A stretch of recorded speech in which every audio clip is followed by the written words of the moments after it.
I just realized my toxic trait is thinking that I would be Aelin, but really I'd be Holland. A spoiled, rotund little shit.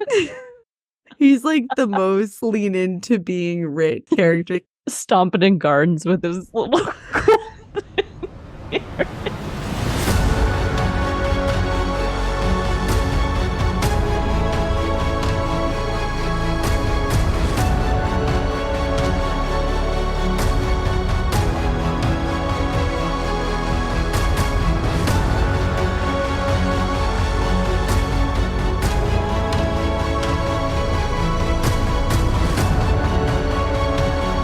Hi everyone!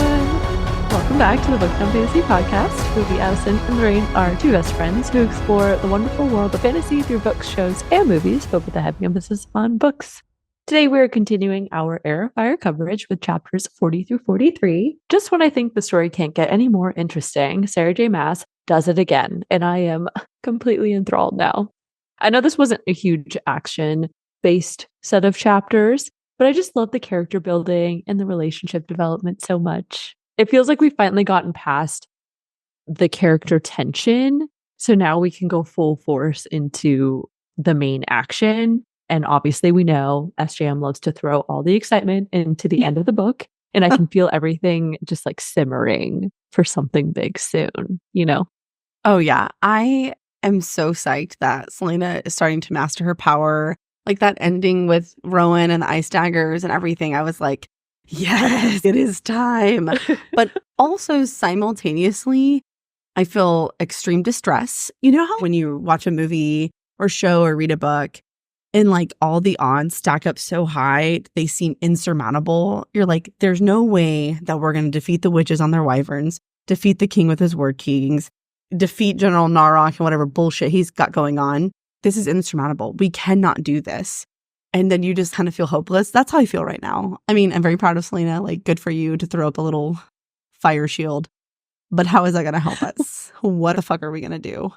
Okay. Like, what are we going to do? And I don't feel good. Think about it like that. Oh, you didn't? I was just like, no, I was like, oh, wow, look at all these things that are about to happen. You're such a sweetheart. And over here, I'm like, we're all going to die. That's how I feel. We're all going to fucking die. There's no way we're going to get out of this shit. I probably should be stressed. Because, yeah, those are all very stressful things. They are. Ooh, gotta keep reading and find out. Stay tuned. I'm too scared to keep reading. That's the problem. Too bad. We have to. Okay. Yes, Mom. We don't have a choice. Okay. As a quick reminder, we will be discussing chapters 40 through 43 specifically, but it is likely that references to all the books we've covered so far will come up as well. This includes TOG, COM, and TAB. If you haven't finished these books and you don't want any spoilers, please pause here and then come back when you're caught up. Otherwise, the series is brand new to us, so you won't be getting any spoilers for the rest of the series, but you will be getting plenty of unhinged theories. Furthermore, we would like to remind everyone that this is an adult podcast where we will have explicit conversations. Explicit language or potentially triggering topics may be discussed, so please be mindful of that and adjust accordingly. Housekeeping. Things are still trucking along, as we've discussed in the previous 2 episodes. We are making our way back to normal, and we appreciate everyone's patience at this time. And we really can't thank everyone enough who tunes in and listens to us every week. Or on a random Tuesday night at 11:40 p.m. when I upload an episode. We really appreciate that too. Yes. Anytime, anywhere. Any place. Exactly. If you are reading along with us, then next week's Heir of Fire episode will cover chapters 44 through 47. Next, Addison, where are we at with the Onyx Storm countdown? All right. Today, the day we're recording is October 14th, and there are 99 days until Onyx Storm is released. We're officially in the double digits instead of the triple digits, and I am fucking psyched. Same. I know, like, psychologically, what's the difference? One day, but it really does feel better. I'm like, oh my gosh, yes, we can do this. It feels huge different. It does. It's the same effect as the 99 cent effect, right? When something says like 99 cents or like $2.99 instead of $3, you're like, oh, You're like, it's under $3. You have to get it, right? Exactly. Yep. Yeah. Oh, and then we did not say this in our last episode, but we officially have now posted our 50th episode as of last week. And this episode is our 51st episode. Yay, us. I know. To everyone who has, either if you just started listening or you've been listening the whole time, we just want to thank you all so much for supporting us and listening along. You guys are quite literally the reason we do this. Otherwise, if we didn't have listeners, we would just get on the phone and have a phone call. So we quite literally only do this for you guys. Well, I mean, it's fun for us, but you know what I mean. So I just want to say thank you. And a way that you can thank us is to send us a text. Speaking of which, if you are enjoying the show, then the very best way for you to support us is to rate the podcast, leave a review, and share with a friend. So, of course, this is what we want you to do right now.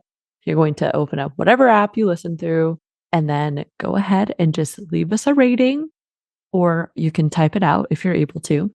Alternatively, you can send us a text message by clicking on the link in our episode description. It's at the very bottom. It very plainly says, send us a text. So go ahead and send us a text. Share your theories, your comments, feedback, literally whatever comes to mind. We would like to know. This greatly helps us on the podcast platforms. And obviously, it would make our day to hear from you guys. So. Even if you want to laugh at us, you want to be like, you guys are so wrong. Like, you sound crazy. That's okay. That would be entertaining for us. Maybe slightly embarrassing, but mostly funny. Yes, I would laugh. I've already realized a couple things that I predicted wrong. Remember when you thought Celaena was going to be a witch? Like from the very first episode, that was so funny. I mean, at the time, you're like, yeah, maybe, because they do talk about the Witch Kingdom. But now it's like, oh my God, we were so naive. So naive. It would be really funny to go back to those initial episodes, but it's too cringe. I can't go back and listen to our first few episodes. I can't do it. It actually gives me secondhand embarrassment. I'm so serious. Like, they're not that bad, but to me, because I feel like we've grown so much as podcasters, which is really nice. It's very exciting, but it's like really hard for me to listen to those. I hear all our breathing sounds and I start to spiral the audio quality. I'm just like, ooh. So for those of you that really stuck with us, thank you, because, well, thank you. The OGs from the very first episode. I agree, though. I think we've gotten better, hopefully. Even if we haven't, we're still here. We're still here. You know what? Send us a text and tell us if you think we've gotten better or worse. Okay, we're done with the sentences. So, I'm going to say it at least 3 more times in the episode. I guarantee it. Everybody take a shot whenever Addison sends us a text. No, get prepared to get wasted then. Okay. All right. That is all for housekeeping. And now let's get into the episode. We will start with the book report for chapter summaries, and then we will dive into an analysis and offer theories for each chapter. And finally, we will share our favorite moments. With that being said, Addison, please give us the book report. Happily. Chapter 40. It's pillow talk time. Dorian asks Sorsha what her greatest wish is. Sorsha plays coy, but as she prepares to sneak back down to the healer's quarters, she tells him, "My greatest wish is for a morning where I don't have to run out the door at first light." Ugh, just rip our hearts out, Sorsha, why don't ya? Dorian heard a soft knock on the door, and to his dismay, it was not Sorsha returning for one last kiss. Instead, it was Chaol. Dorian and Chaol have a spicy conversation where Dorian kind of gives Chaol the business. And to be honest, I'm not sad about it. Dorian tells Chaol that it's not the magic he doesn't like, but what it represents, the change. He leaves Chaol with an ultimatum of sorts. The only thing that's up to Chaol is when Celaena returns, whether he will choose to be her enemy or her friend. Later that evening, Chaol, Aedion, and an anxious Wren waited for Murtaugh to return from his mission in Skulls Bay. Murtaugh arrives, and the news ain't good. He tells them that Rolf, Lord of the Pirates, is back, and General Narok has ended his occupation of the Dead Islands and Skulls Bay. But when Rolf and his men were returning, they saw a creepy as fuck made man thing monster? To make matters worse, Narok took the creepy things and was headed to Wendland to launch a surprise attack. They speculate more about the king's plans, but one thing was certain, the worst was yet to come. Murtaugh and Wren depart, leaving Chaol and Aedion alone. Aedion also gives Chaol the business and asks him the questions we've been asking for 3 freaking books. Are you a traitor or a rebel. Surprise, surprise! Chaol did not like that. The two argue and Chaol returns to the glass castle and informs the king of his planned return to Aniel. It's Chaol. Man, Aedion gave him the fucking business for real. I'm glad he did that. And same with Dorian. Okay, yes, we'll talk about it because fuck yeah. Everybody got therapy in this set of chapters. Chapter 41. The next 2 weeks, Celaena fell into a pattern that was almost comforting. Mornings and evenings, she played scullery maid, and from late morning until dinner, she spent with Rowan, slowly but surely exploring her well of magic. She was so engrossed in her training that she was surprised when Emrys mentioned that Beltane was only a few days away. Rowan takes Celaena to the Beltane festival site and informs her that she would need to keep control and keep the Beltane fires burning all night. To sum up Celaena's experience maintaining the bonfires and my existence as a human being, Celaena said it perfectly. I'm sweating to death, I'm starving, and I want a break. That's so fucking real, though. As Celaena managed the fires, she was swept up in the magic of the fires and the music, and only Rowan commanding her to stop and quite literally taking her breath away shook her from her reverie. Celaena was burning, literally, from the inside out. Rowan quickly found some healers, but there were no water wielders around, and Celaena needed cold water now. So Rowan scooped her up and ran back to the fortress. They placed Celaena in a bath, and Rowan froze the water, but just as quickly it melted and was boiling. So Rowan began the painstaking process: freeze the water, melt, and repeat, until Celaena was finally out of imminent danger from quite literally burning up. Rowan departed briefly to check on a tonic, but when he returned, he saw the ruins that were her bare back. He demanded to know who did that to her, and she told him that she was a slave in Endovir. But Rowan didn't respond. He turned on his heel and shut the door behind him. This time, he didn't come back. Chapter 42. Her back. He'd seen plenty of harrowing injuries. I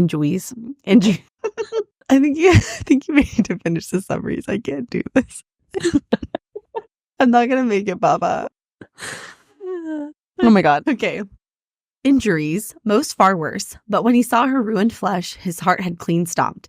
He barely made it out of the baths before he shifted and soared into the night, and only the thought of Aelin, alone, defenseless, and thinking the worst of him, allowed him to veer back and return to the fortress. When Rowan returned, he took Celaena to his room and nestled her in his bed and told her from then on she'd be staying with him. And to Lorraine's disappointment, the bed was only for tonight. After that, she'd get a cot. It was to my disappointment. I know, man. Right? That part where he's like, she felt a warm body press against her. I know Lorraine was like, so what? What? And then she's like, and they held hands. You're like, oh, okay. Rowan attempts to apologize, so Celaena took Rowan's hand and she told him everything. From her years in Rifthold and stealing an Asterian mare to the day the Crown Prince of Otterlin came and took her away from Endovir. And when she awoke the next day, Rowan was still holding her hand clasped to his chest. Something molten rushed through her, pouring over every crack and fracture still left gaping and open. Not to hurt or mar, but to weld, to forge. And cue the goosebumps because, oh my God. Okay. I love that. I know. Me too. Chapter 43. If Celaena didn't know any better, she would say Rowan was fussing over her. After making her eat many meals and drink even more cups of tea, he settled down a little. And then we got some absolutely riveting magic bonding shit that made me practically faint with excitement. Rowan explains to Celaena what Karanam means, a sacred and rare bond that connects Fae to each other and allows them to tap into each other's magical well. But it's not all holding hands and singing Kumbaya. There were those that abused and even enslaved their Karanam. I wholeheartedly agreed with Celaena that this conversation became too awful too quickly. Rowan instead worked up the courage to ask Celaena about her scars and her time in Endovir, and in an absolutely heart-sickening, gut-wrenching conversation, Celaena tells Rowan about what she endured in Endovir. And then shit gets even realer. Rowan told her that any skilled healer could remove those scars, and the reason she kept them was to punish herself for whatever sins she thought she had committed. But Celaena cut him off. Unable to continue their therapy session, Celaena tried to sleep, but it wasn't until she felt Rowan's warm body press against her and the feel of his hand stroking her hair that she was finally able to fall asleep. I will not like Rowan. I will not like Rowan, Addison repeated to herself as she read the next adorable scene where Rowan brought Celaena chocolates for her birthday and pretended she successfully snuck past his defense long enough to give him a kiss on the cheek. I still hate him. I will not break that easy. I did. I know you did. Girl, I know you did. You're a fucking putty in his hands. Your generation's weak, okay? It takes a lot more than that. I'm the same generation as you. I know. Okay, we're almost done. This is the last part. Ooh. After resting for a few more days, Rowan decided it was time for her training to resume, starting with how to give her magic shape and fight with fire. Rowan tossed ice dagger after dagger after dagger at her until she became so enraged she was able to generate a small shield to melt those damn icicles. After a week of practicing, Celaena could maintain multiple shields of shapes and sizes, and for reasons she could not explain, early one morning before even Rowan was awake, she went past the wardstones and began to practice. And woo! Made it through. Again, I just loved chapters. I loved them so much. Well, that being said, time for Addison's overarching thoughts. I don't have a ton, but I just want to say that this set of chapters really took me by surprise. I have to be honest, based on the trajectory of the story, I really did not expect to enjoy it and really fall in love with this set of chapters the way I did. There was just something about it that really just captivated me. I think maybe because Celaena is starting to heal, and I didn't realize how desperately I wanted that for her. Because you're absolutely right. I think I just got so used to Celaena's suffering and internal monologue of despair that I didn't realize how nice it was to see her feel something again other than absolute sorrow. And honestly, I feel like everybody got therapy in this set of chapters. Like Dorian a little bit, Chaol, even kind of Aedion. And I'm like, y'all all need to go to therapy. Every one of you guys are not okay. So it was nice. And it was nice to see Rowan have a personality other than angry, mean, spiteful, and brooding. Although I do love a broody male, but it was nice to see him do anything else. So I was really surprised because I just was like, this set of chapters, there's just a lot of talking. But I think I just was really captivated by the character development. And I think that's, in my opinion, I know people on the internet very hotly contested ACOTAR versus TOG. And people are always like, oh, I loved ACOTAR, but TOG broke me and changed my life. And again, no spoilers. I do my best not to expose myself to spoilers. But a lot of the sentiment that I've gathered is just that the character development is really good in this series. That's why people love it so much, because they feel so connected to the characters and invested in their journeys. And I think I'm really starting to see that. And this set of chapters exemplifies that. Yes, I really agree.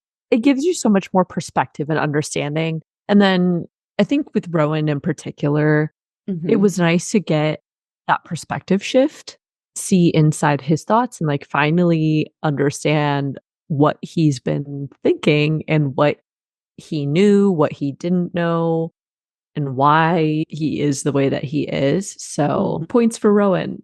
Yes, begrudgingly, yes. At bare minimum, I didn't deduct anything for this set of chapters, so. It was cute. It's not fully romance yet, but the budding beginnings of romance. They totally have the hots for each other. I feel like at this point, if you're not picking up on that, are we reading the same book? Hello. Grumpy ass Rowan went out of his way to bring her chocolates for her birthday, okay? Let's get this over with. You're just going to gloat the whole time. I just know it. Okay. Thank you for the summaries. And now let's get into the analysis. Starting with chapter 40. I titled this one, Shiver Me Creatures. I see what you did there. Very clever. Yeah. I endorse it. Yay, Captain Rolf, the Pirate Lord. I was very happy to see him back. All Tab is starting to make sense now. I see why we needed to read it. Yeah. Which now I'm wondering, because some people say you should read it after Heir of Fire, but I feel like you wouldn't have context for any of this stuff. And it's much more exciting to me when you're like, know about the merchant, the girl with wine-colored hair. I mean, we'll have to finish Heir of Fire before I can give my official thoughts on that. I know we'd obviously talked a lot about it at the end of Tab, but that thought just sparked in my mind. I'm like, oh yeah, if you were to read Tab after Heir of Fire, you wouldn't really know what the dealio is. So anyway. I totally agree. And it's been really exciting to get the mentions of all these characters from Tab again, because that indicates they're going to come back into the picture in a bigger way soon. Anyways, chapter 40. Dorian and Sorsha converse in the morning, fresh off another night spent together, as they had been doing almost every night for the past 2 weeks since they had first kissed. Though Dorian wasn't a fan of the sneaking around, they had no other choice since he could bring down a world of trouble on her just for being associated with him. He continues urging Sorsha for her greatest wish and reflects on how, though he was usually generous with his lovers, this time he genuinely wanted to give Sorsha everything, though she refused everything except for the special herbs, books, and work tools he'd convinced her to accept. Sorsha jokes about asking for the moon on a string, but this prompts Dorian to think about Celaena, Chaol, and Aedion, noting that he'd been a fool once, a boy in love with a wildfire, or believing he was in love with one. She brings him out of his thoughts by getting up to go change since he was already late for breakfast, but before she leaves, she kisses him and says, "My greatest wish is for a morning when I don't have to run out the door at first light." This leaves Dorian unsettled because at the end of the day, Sorsha had her obligations and he had his. If he left, then the future of the kingdom would be in rotund little Holland's hands, and that was a future Dorian didn't want to see. Rotund. I forgot about that. I forgot that Holland and Queen Georgina existed. I I'm know. like, oh yeah. Why were they even in the first book? What was the point of that? I wonder if Holland is going to come into play a little bit more, but I guess we'll see. To finish Dorian's thought before we transition, he thinks he was bound to his crown and would be until the day he died. Okay, so I wanted to ask you, did you feel that that quote was a little bit ominous in kind of like a foreshadowing way? Like the whole quote, it reads really ominous to me, especially that he was bound to his crown and would be until the day he died. I feel like when you read that, you could be like, is that a hint or foreshadowing that baby ain't gonna make it? Like he'll be free of his crown at the end of the series because he'll be deceased. Maybe I'm just I like, hope not. I hope not, but I don't know. That just was worded very ominously to me, and it really made me fucking worry for Dorian, to be honest. I don't know why. I just, very strong words. Very strong words. Read into it quite as darkly, but maybe you should have. Yeah, now I'm a little bit worried. You should be. I had my little romance rose-colored glasses on. You knew what was coming and you were like, who cares about Dorian and Sorsha? You're all about Rowan and Celaena. No, I'm glad we touched base with Dorian again just for a little bit because obviously I love Dorian. So honestly, this entire set of chapters, I quite literally forgot Dorian and Sorsha existed, and I forgot about the witches. I was like, oh yeah, what are they doing? Yes. One thing I did love in this brief scene is I love that there's this little nod to Celaena's powers. When Dorian is thinking, he says, or he thinks, he'd been a fool once, swearing he would tear the world apart for Celaena, a boy in love with a wildfire. And I just love that little tiny nod to Celaena and her powers, right? Because in a vacuum, you're just like, oh yeah, Celaena's kind of a spitfire, right? She's this kind of wild, untamable thing. But then also knowing her powers, I just love that little well worked in detail. I thought that was really nice. I think it's pretty perceptive of him to realize what Celaena is and what she represents. And then obviously, as we learn when he converses with Chaol, the fact that he, despite that, accepts her and everything too. So yeah. A knock sounds at the door and Dorian thinks Sorsha may have returned, but surprise, it's Chaol. Chaol plainly states they needed to talk and he starts by apologizing. Dorian asks if he was sorry for lying or sorry he was caught, but ultimately has one burning question. Does he still love Celaena? Chaol, being conflicted as always, states, a part of me will always love her, but I had to get her out of this castle because it was too dangerous and what she was becoming. Dorian responds, she was not becoming anything different from what she always was and always had the capacity to be. You just finally saw everything. You cannot pick and choose what parts of her to love, just as you cannot pick which parts of me you accept. We get to the root of Chaol's conflict when he says, if I could, I would put it all back to the way it was. If I could, she wouldn't be queen and you wouldn't have magic. Dorian, who now finally understood the fear and the burden of magic in Aedion, goes on to tell Chaol, things have already changed and changed because of you. I have magic. There's no undoing that. And as for Celaena, the only thing you have the right to do is decide whether you are her enemy or her friend. Dorian recalls that Celaena had not walked away or wished him to be anything different. Instead, she had said, I'll come back for you. So his final words to Chaol are, I've already made my decision about her. When the time comes, regardless of whether you are here or in Aniel, I hope your choice is the same as mine. As we've discussed many times, we know Chaol has a lot of internal conflict about what to do. I was thinking maybe Dorian was a little harsh, but realistically, he's right. There is nothing left to do about either of them being magical, so Chaol just needs to decide if he's going to support them or not. And I really appreciate that Dorian has enough confidence in Celaena, despite a lot of their past interactions, to know she wouldn't intentionally hurt anyone. And I'm sure his understanding of her has grown significantly now that he is magical like she is. And I just like that he backs her and that he demands an answer out of Chaol ultimately. I was very impressed with Dorian's social emotional intelligence in this set of chapters, in this scene.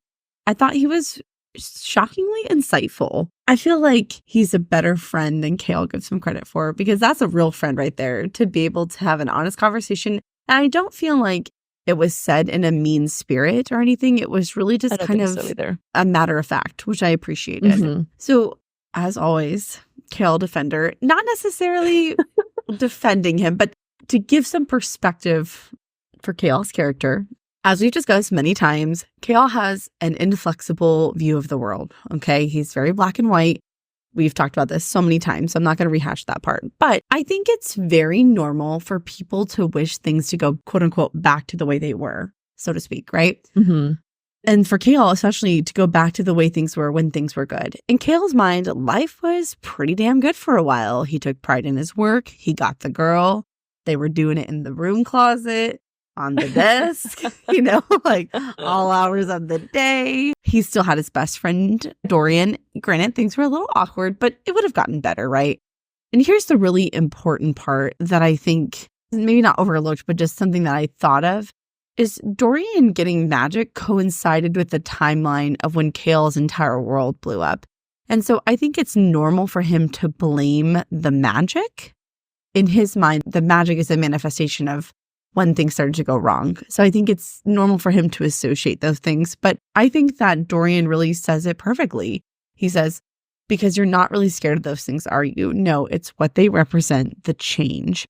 And I think ultimately, at its very core, I think Chaol is scared of change. And that's why it's so hard for him to pick a side, because no matter what side he picks, win or lose, the world is going to change. Right. Again, we're making some big assumptions here. Celaena's going to come back. She's going to fuck up the king. There's going to be some big battles and stuff. But people are going to die and the world will change. If the king wins, a lot of people are going to die. Shit's going to be real bad. If Celaena wins, all of Aurelia is going to have to adjust, right? And I think it's reasonable to be scared of that. Change is really hard. I mean, hell, I've been using the same brand of shampoo and conditioner for like 8 years because I'm scared to change, Like, I get that. And it's just one of those things I think that's very normal for the human experience. But when you're reading a book, you're like, come on, just go with the flow, whatever. But it's not always easy. So that's part of the reason why I like Chaol, because he's a very realistic person.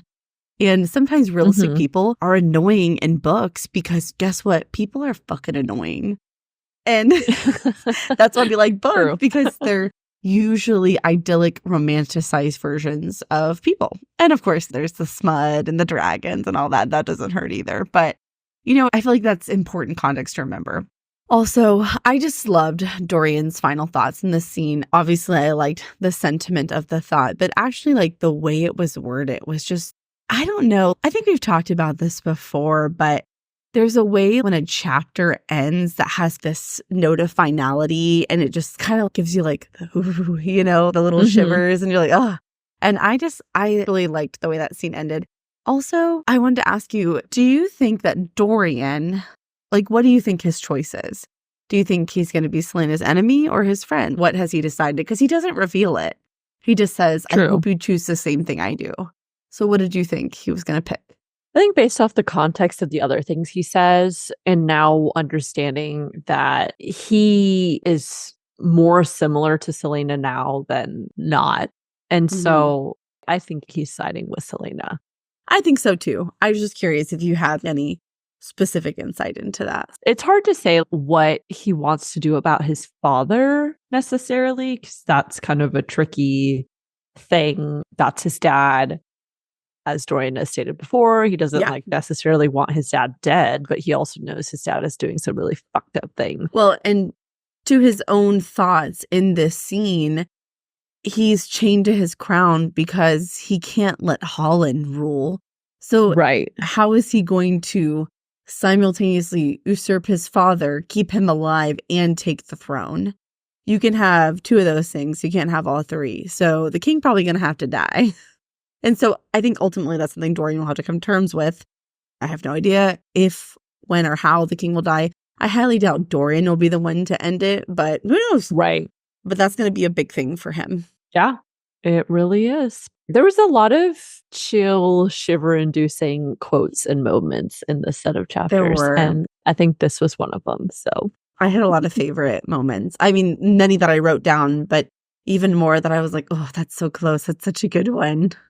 To continue, later on, Aedion, Ren, and Chaol await in Celaena's apartment for Murtaugh to return with information. Aedion took notice of Chaol's shift in demeanor, noting that he seemed warier, but tighter. We learned that Murtaugh had been away in Skull's Bay for the past few weeks, which has left Ren very anxious and kind of aggressive. Ren, on the verge of spiraling, says, "We're always waiting these days, waiting for Aelin to send some sign, waiting for nothing. I'm surprised we're not all dead by now." He goes on to offer getting some info via one of his other contacts, but Chaol shuts him down immediately. We learn that one of Ren's informants had given them up the night they'd been attacked, and though he was tortured into it, it still hadn't sat well with Aedion either. Eventually, they get a whistled signal, and a pale, grim Murtaugh arrives, much to Ren's relief. Murtaugh cuts to the chase and asks if Aedion knows who General Narok. Yes.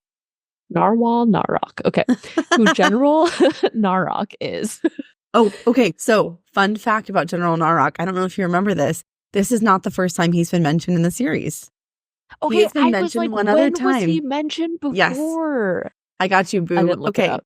I did. I got you. All right. It's very brief. So, if you did not remember this or catch this, I mean, anybody, listeners, don't feel bad. So, back in Calm in chapter 53, we get a very brief scene from the king's perspective, and he thinks he'd have to send riders immediately to the Farian Gap and the Dead Islands and have General Narok ready his legion. He didn't mean to make mistakes with this one chance to Wendlin. So, in hindsight, that is huge foreshadowing and basically confirms what Murtaugh says.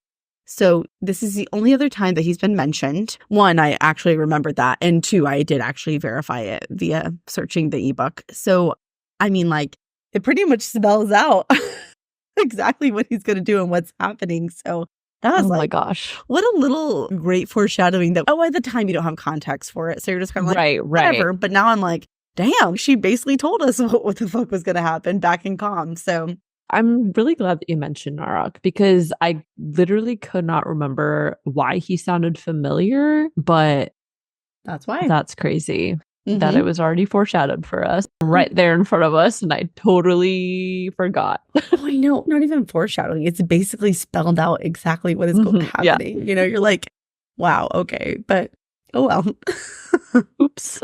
Well, we get some more info about that then. So, yes. Aedion states that the last time he'd heard of him, he was supposed to be heading to the Dead Islands with an armada, which was also part of pirate territory. We learned that the pirate lord Rolf had split up the pirates, going south himself to avoid Narok's fleet. Aedion only knew of the pirates because some of them had gone north into Terrasen territory. Murtaugh sags into the table in exhaustion and reveals that apparently Narok's fleet is gone and Rolf was once again pirate lord of Skull's Bay, though he doesn't dare expand to the eastern part of the Dead Islands. Apparently, the men that go eastward never come back, and on windy nights, even Rolf swears he can hear roaring from the inlands. Humans, but not quite. He continues to say that Rolf had stated the night he'd sailed back to the islands, they saw something standing on an outcropping of rocks just on the border of the eastern islands. It looked like a pale man, but not. He said whoever it was felt wrong. like there was a whole silence around it. The next day, when they returned to the same spot, it was gone. Chaol speculates it was just legend, but Rolf and his men had sworn it was nothing from legend, that it was made. Aedion asks how they would know, and it's revealed that the creature wore a black collar. It took a step toward them as if to go into the sea and hunt them down, but it was yanked back by some invisible hand, some hidden leash. Rolf believes the creature and other monsters were being made there. As if that in itself was not concerning enough, we learned that Narok was now heading to Wendlin with a fleet and some of those creatures to launch a surprise attack. Chaol jumps to his feet and demands to know why, and Murtaugh says, what better time to try out these alleged monsters than when the country is in chaos? Chaol's world has once again been absolutely rocked, and he manages to say she's not actually going to kill them. It was all a ruse. Aedion wonders what Aelin thought of them, if Gwendolen might be convinced of an alliance now, especially with Adarlan launching a larger scale assault on their borders. Perhaps she would be content to let them all burn, as the people of Terrasen had burned. He wouldn't mind either way. The conversation turns to brainstorming, with suggestions of sending warnings out some way, but all Murtaugh suggests is to keep looking for ways to help here because he didn't believe that the king's newest surprises were only located in the Dead Islands. Aedion found that interesting, as do I, but he falls silent as he strategizes. Okay, I know. Obviously, Whoa. There's a lot to unpack here. Okay. I think you have really important things to say, and I have something really stupid to say. So I'm going to go first. Okay. Well, this is not all I have to say, but I just have to get this off my chest because I'm like, damn. Why did Sarah J. Maas have to do Murtaugh so dirty in this set of chapters? She wrote some mean shit about him. The first thing is when he first comes back, and the quote is, Murtaugh wasn't young by any means, and as he threw back his hood, his face was pale and grim. I'm like, what does his age have to do with anything? Why you gotta call him old? Why can't you just say that he looked haunted? You know, he looked pale and grim. Okay, that's not as bad. But then the next one, Murtaugh sits down and he kind of, I guess, groans because he's just travel weary. And the quote is, it was a miracle the bag of bones was still breathing. And I was like... I thought those were all Aedion's thoughts about him. Yeah, but I mean, Sarah J. Maas wrote it. Why she got to write him so dirty? Damn. Because Aedion's not like nice, obviously. All I know is that was kind of mean. And she's acting like he's almost 100 years old. I think he's maybe 60. 60, yeah. 60. And I'm like, my mom is in her 60s. And I mean, she's always had like a youthful vigor. But I would never be calling my 6-year-old mom a bag of bones. A bag of bones. That's fair enough. Okay, true. I mean? Maybe she doesn't like Murtaugh. I don't know. But I just thought that was kind of mean and also kind of funny. So not super important, as I said. Okay, but now tell me your important stuff, your really important actual analysis. Oh, okay. So first, I have to burp again. Do not edit that out of the episode. That's staying in. Staying in. Sorry, everybody. I'm drinking a sparkling water, and that was probably not the best choice for podcasting. Okay. First, we get another mention of Rolf, which is super exciting, as we already briefly talked about. Rolf was mentioned in the very first story of Tab, and it seems like we'll be taking a visit to Skulls Bay again sometime, probably pretty soon. I hope so. I also thought it was interesting when Murtaugh is describing his conversation with Rolf, and Rolf says, whatever, whoever, it felt wrong. First of all, the word wrong is italicized, which we always know that's meant to imply some emphasis.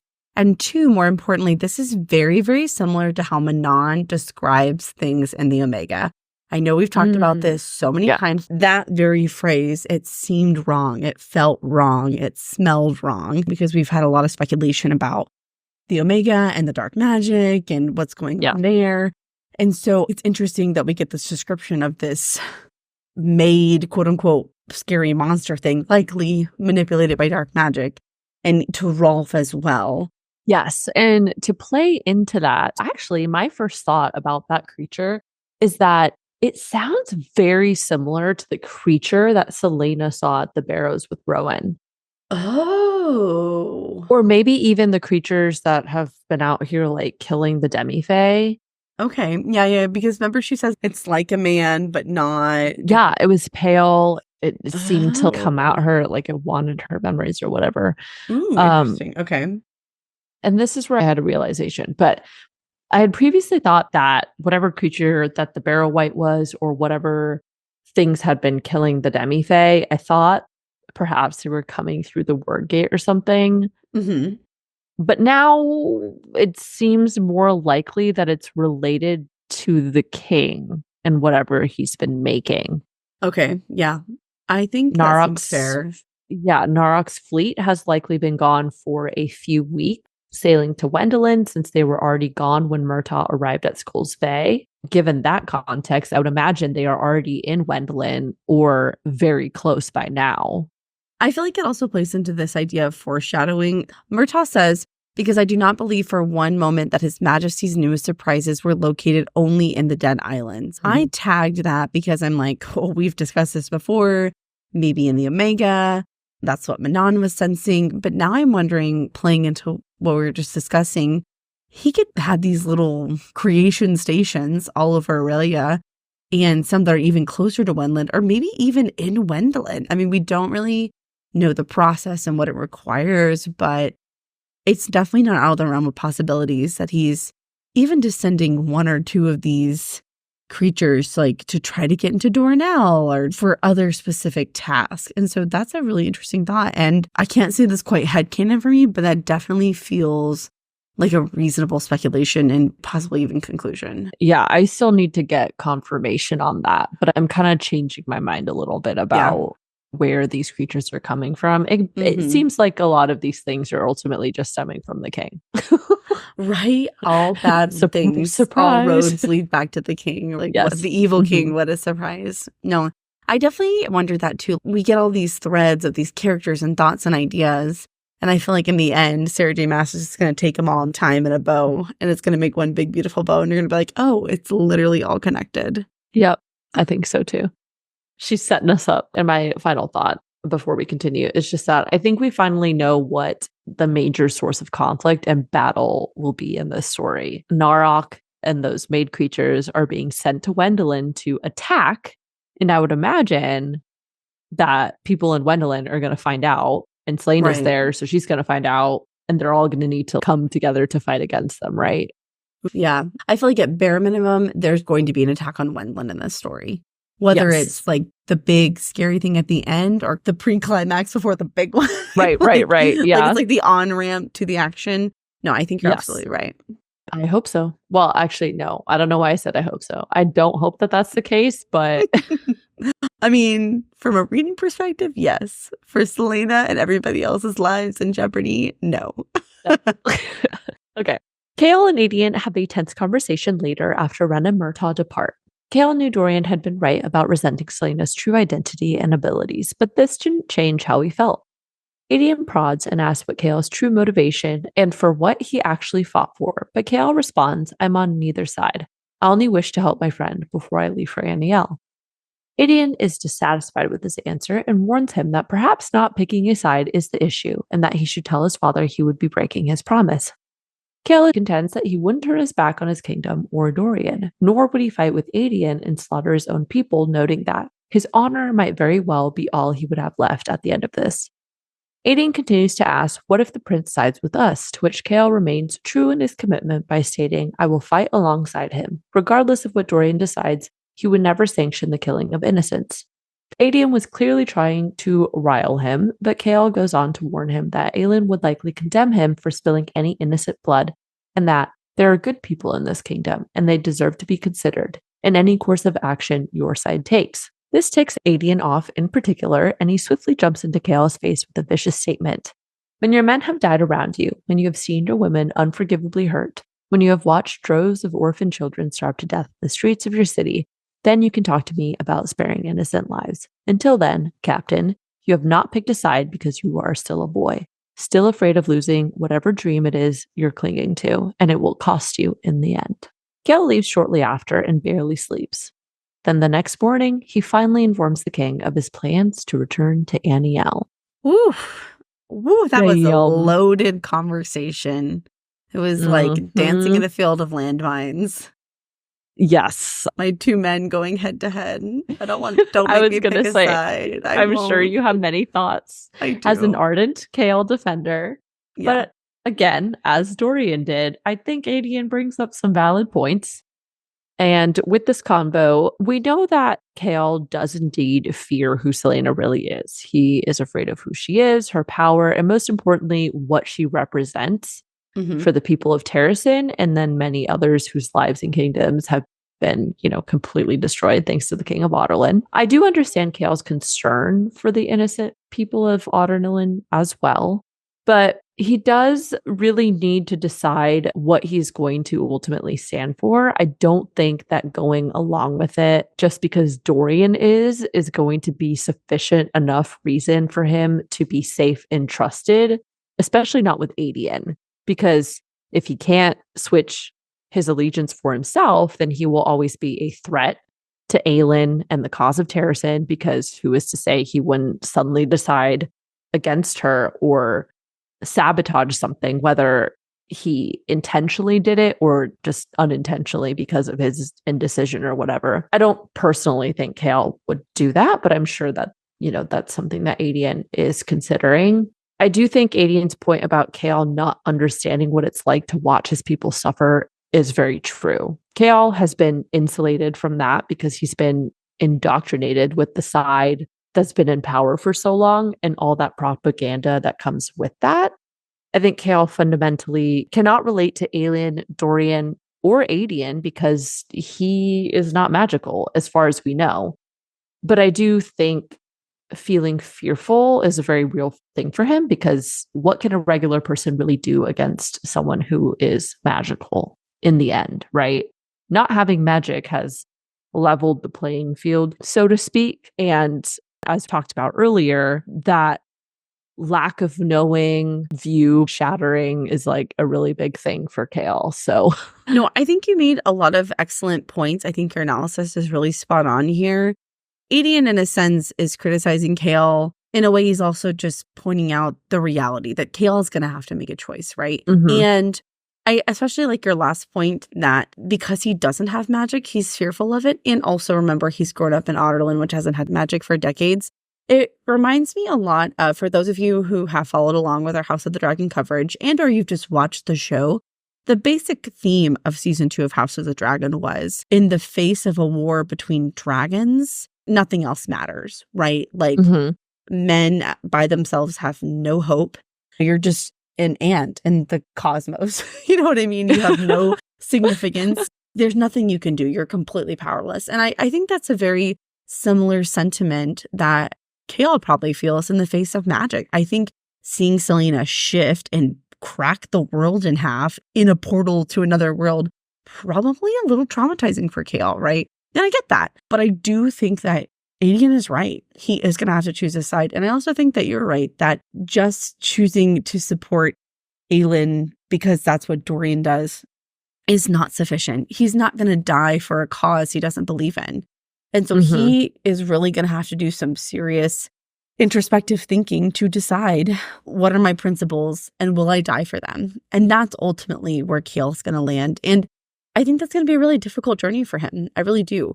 I do feel that his fear about innocent lives, especially innocent people in Adarlan being threatened, is very real. I think that even in the best of circumstances, people are going to want to punish the people of Adarlan. Like they were going to want to make them suffer the way that they did. It's giving Hunger Game vibes a little bit for those of you that remember how that book ended. And so it's very confusing to navigate. And I get his hesitation. So I have a feeling this is going to be a lot of Chaol's story as we progress, especially moving back home to Aniel.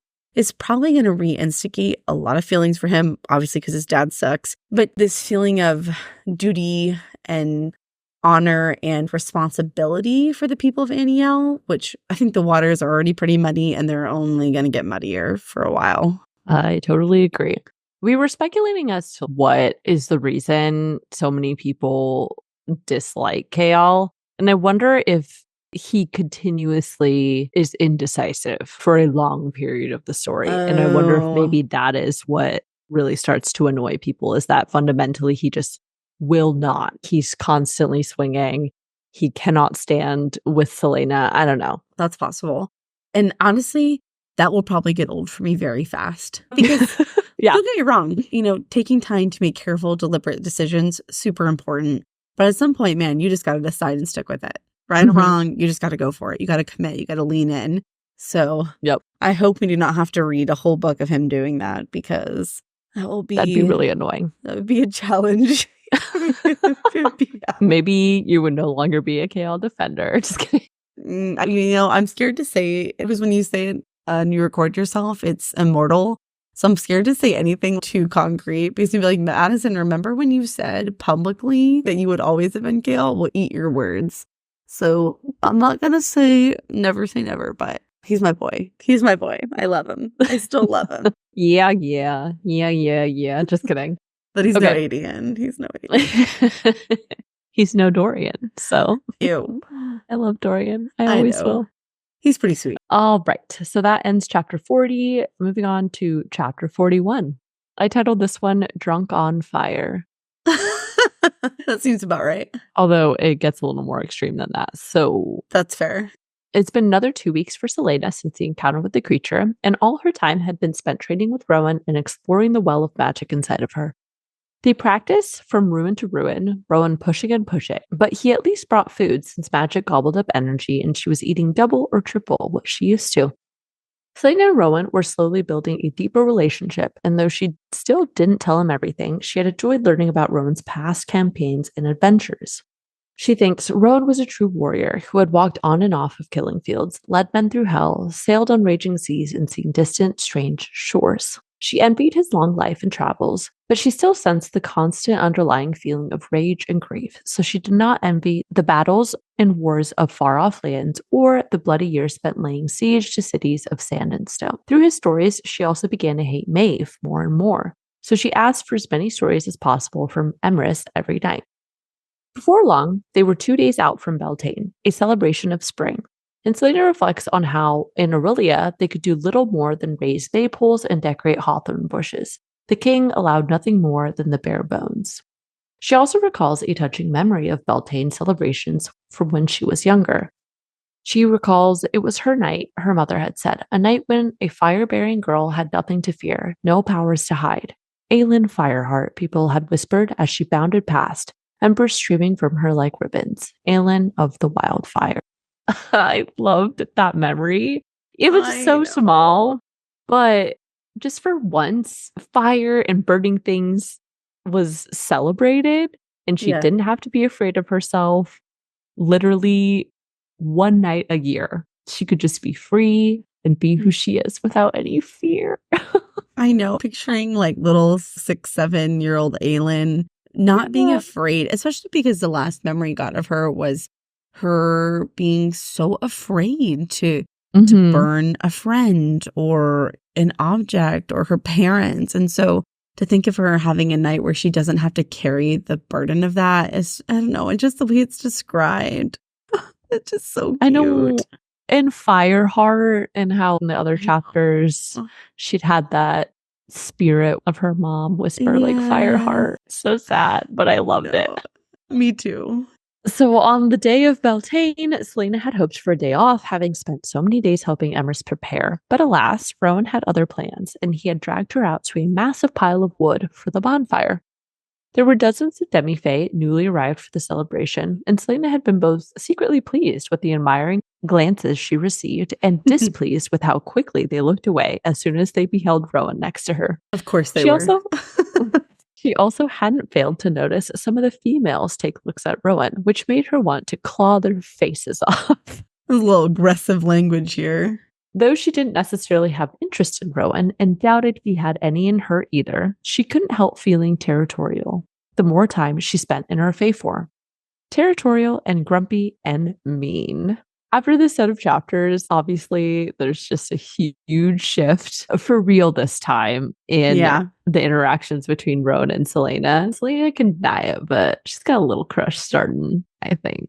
Oh, obviously. No denying it. Refocused on the pile of wood again, Rowan instructs her to ignite the piles and keep the fires controlled and even the whole night. She warns this could turn lethal, but Rowan arrogantly assures her he would be there and that there were plenty of healers here to celebrate as well. Shortly after, Celaena lights the fires, and she'd been keeping them well fed, her flames moving to the ancient music that played. Her magic didn't manifest as blue wildfire anymore. It had been slowly changing and growing over the past few weeks, now displaying colors like ruby, citrine, tiger eyes, and sapphire. By this point, Celaena was sweating as she maintained the flames, though Rowan remained beside her. Her blood was beginning to boil and a knot was forming in her lower back, so she asked, "When can I stop? I'm sweating to death, I'm starving, and I want a break." Same girl, same. The story of everybody's life. Rowan asks if she was whining, but he sends her a cool breeze and says just a little while longer. She decides she could hold out for a little longer, and then maybe she could go stuff her face and dance, see if her body could find room for joy, even though it was currently so hot and aching. She focuses back on the flame, but soon she was tapping her foot and bobbing her head because she felt her fire and the music melt and pulse against her bones. The music was a tapestry woven of light and dark and color, building delicate links in a chain that latched onto her heart and spread out into the world, binding her to it. It was then that she understood that word marks were a way to harness the essence of the world, and magic could do the same, allowing her to create and shape from power and imagination alone. Rowan quickly observes the influence music has on Celaena, so he says, "Let the music steady you." Unfortunately, Celaena was already succumbing to the music and her fire. She wished for a shapeshifter's heart so she could shed her skin and weave herself into something else, the music or the wind, and blow across the world. Which I did think that was interesting because it's just another mentioning of a difference between a shapeshifter and the Fae's ability to shift. So she is like making a distinction there. Yeah, we talked about that in the last episode when Manon goes to see the Stygian spiders, and we're like, wait, shapeshifter, Fae, different? So my impression is that even with this small comment, I know we don't have confirmation, but it does feel like there is a distinction between the two. Mm-hmm. So that's my general sense. Magic wielders, yeah. Rowan warns her to keep steady, but the flames were alluring, calm and lovely. What would happen if she walked through them? The pulsing in her head seemed to say, "Do it, do it, do it." Rowan grabs her arm and attempts to get her to stop, but she was already ablaze inside with her fire, so she turns back to the flame and submits to it. She fights to look away and speak to Rowan, who commands her to stop again, but her throat was raw and burning now. She wonders if this perhaps was all she could do with her magic. Such a relief, such a blessed relief if it were true. But Rowan once again warns with increasing panic, "You are on the verge of roasting yourself from the inside out." Suddenly, light flares and the fire surges. People yell as the grass sizzles beneath her, but Celaena could no longer find her tethers to the fires, and she was a maze. Rowan whispers, "I'm sorry," before sucking the air out and knocking Celaena unconscious. She awakens a moment later, gasping for air, Rowan urging her to breathe, but she was still burning up from within and had shoved herself over a boundary, missing all the warning signs to turn back. So the two things I want to say, the first is I don't actually have any speculation on what this means, but I did think it was interesting that her fire has been evolving and changing colors. I don't know if that's reflective of her control or if it actually means different fires can kind of do different things. Maybe one's more protective, one's meant to inflict damage. I don't know, but I did think that was interesting because initially her fire was all blue. And so I'm curious to see how that progresses as she gains more control. Bare minimum, it's just pretty to look at, like it would be pretty really fires. Pretty fires, exactly. But this gets addressed in the last chapter, and I'm really glad that Rowan brings it up because something about it upon the first reread did not sit well with me, and that is that her burnout situation just did not seem right. As I was reading it, I thought, there is no way that she already hit the bottom of her well. And even in that quote where she's like, was this the end of her magic? Such a relief, such a blessed relief if it were true.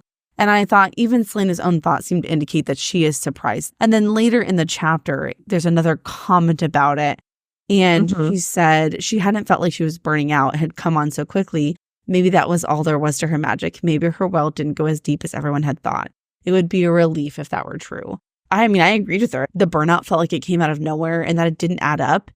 Of course, we don't know much about burnout in this universe, but in general in fantasy books, you know when burnout's coming. You can feel it, right? Yes. And so upon the first read of this set of chapters, I was like, wait, what? She kept 3 fires alight for 4 hours. There's no way. And so it does get resolved, and I'll point it out in the last chapter, but I just, maybe for those of you that didn't catch it, or I don't know, just on gut feeling, I just like to know there are other people out there that felt the same, because that seemed really weird to me. I was like, Aelin is not going to be able to do shit against the king if she gets burned out from lighting some fires. You know what I mean? Oh, no, I totally agree. I didn't take Celaena's thoughts as the answer to this, because obviously Celaena doesn't know anything realistically about what her power can do, how burnout works. She's never been taught about it, so she wouldn't know.